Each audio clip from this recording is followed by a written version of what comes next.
చంద్రబాబు పవన్ కళ్యాణ్ తో కలిసి విశాఖలో రోడ్ షో బహిరంగ సభలో పాల్గొనున్నారు ప్రధాని మోదీ. 2.08 కోట్ల ప్రాజెక్టులకు మోదీ శంకుస్థాపనలు ప్రారంభోత్సవాలు చేయనున్నారు. మోదీ పర్యటన సందర్భంగా కట్టుదిట్టమైన భద్రతా ఏర్పాట్లు చేశారు.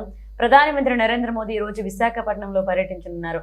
ప్రధాని రాక సందర్భంగా కట్టుదిట్టమైన భద్రతా ఏర్పాట్లు చేశారు. విశాఖపట్నం పర్యటనలో భాగంగా ప్రధాని మంత్రి వర్చువల్ గా సుమారు 2.08 కోట్ల విలువైన 21 ప్రాజెక్టులకు ప్రారంభోత్సవాలు శంకుస్థాపన చేయనున్నారు. ఈ కార్యక్రమంలో ప్రధానితో పాటు సీఎం చంద్రబాబు నాయుడు, ఉప ముఖ్యమంత్రి పవన్ కళ్యాణ్, పలువురు కేంద్ర రాష్ట్ర మంత్రులు తదితర ప్రజాప్రతినిధులు పాల్గొంటారు. ఈ రోజు సాయంత్రం 4:15 గంటలకు ప్రధానమంత్రి నరేంద్ర మోదీని విశాఖపట్నానికి చేరుకుని 4:45 నుంచి 5:30 గంటల వరకు రోడ్ షోలో పాల్గొంటారు.